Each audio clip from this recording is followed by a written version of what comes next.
Hi, I'm Ty, and this is a Talk to Remember. Today I got Anna Haro of iHeartMedia. She's the public affairs director as well as an on-air personality. How are you doing, Anna? I'm fine. Thank you, Ty.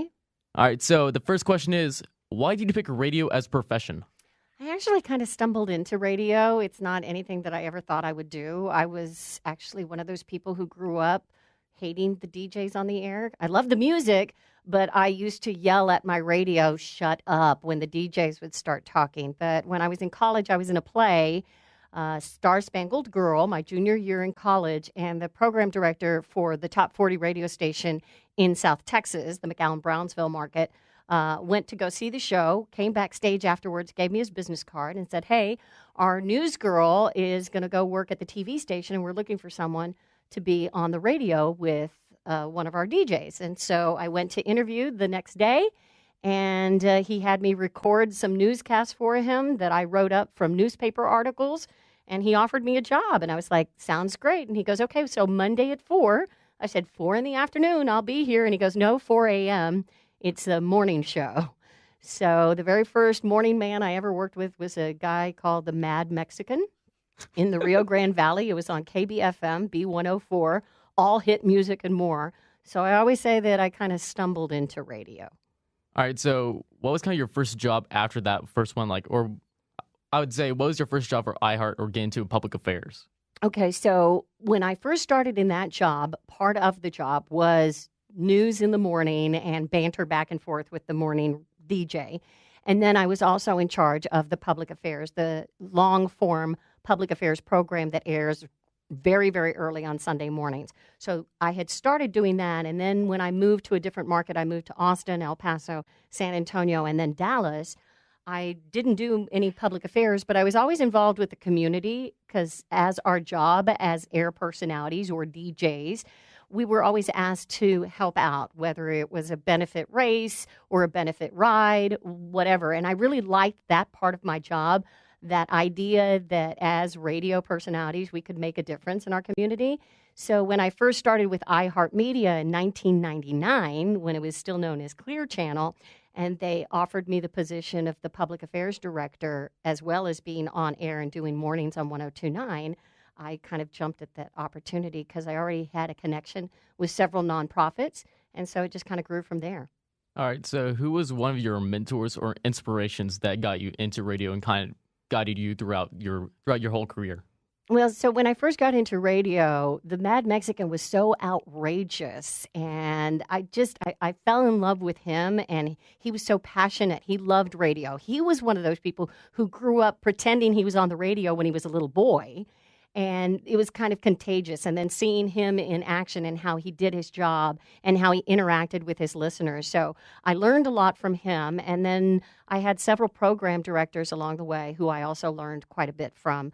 Bob Perry, Bob Mitchell, and I always actually was able to get jobs not because of what I knew, but of who I knew.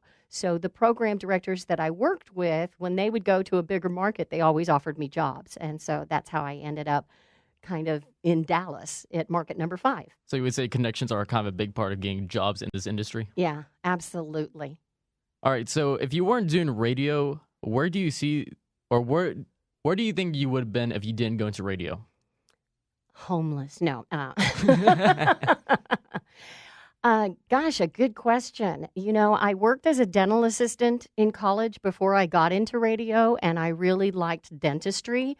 I liked the dentist that I worked for in South Texas and also in San Marcos, where I went to school at Southwest Texas State, which is now Texas State University.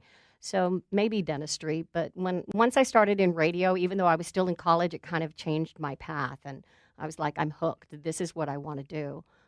If there was anything that I could do if I lost this job, I guess it would be doing some voiceover acting, whether it's commercial production work or whether it's voiceover work for documentaries or training films.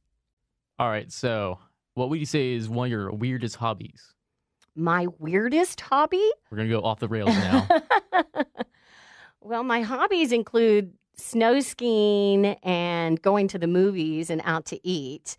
I guess those aren't real hobbies. I used to paint, but I haven't done that in years. Weirdest hobby? or unique? Unique hobby. Oh, gosh, I can't think of anything. I really lead a rather dull life, Ty. What about you? What's your weirdest hobby? I play guitar. Okay, well, that's It's not a not, it's not weird weird, but it's hobby. unique. Yeah. It just kind of follows. I try and think of what I do. Okay, well, I So, draw. I sketch. I do like caricatures and stuff. yeah, I tried drawing. I cannot do that. It's like, oh, I see this simple picture of a sheep. Let me draw that. Next thing come out, it's just a terrible monster and scribbles all over the place. All right, so we're going to do the thing that I like to call the lightning round. I'm just going to ask you a series of different questions. It's going to be from, like, would you rather, or it's kind of your favorite, something like that. Okay, So just tell me whenever you're ready. I'm ready. All right, first one. Would you rather fight one horse-sized duck or 100 duck-sized horses? One horse-sized duck. Why? I think if I only had to fight one thing at a time rather than 100, I have better odds, even if it is a horse-sized duck. All right, favorite band? My favorite band, U2. Favorite TV show? Of all time or right now? Say right now. Right now, my favorite TV show is Grey's Anatomy. What is the Canadian national animal? Oh, a moose? I'll give you two more tries. It's not the moose. It's not the moose. Gosh, Mountie. No, that's a person. That's a human being. A horse. No. Oh gosh, Last one. Canadian goose. Nope. It's a beaver. A beaver. Yes, a beaver. That's the Canadian animal. Yes. What's the American? The American eagle. Bald eagle, I'm guessing. Okay. I don't know. All righty. What superpower would you have? Invisible. Favorite movie? My favorite movie, Sound of Music. Celebrity crush? George Clooney. What is 2 plus 2? 4. Are you sure? Yeah. Final answer? Yeah. All right, Something you're tells correct. me it's a trick question. No, you're no? correct. You're correct. You made me think, though. That's the whole point of that question. What person do you want to meet the most that is alive? Pope Francis. Favorite movie? Did I already say that? Yeah. Sound Oops. of Music again.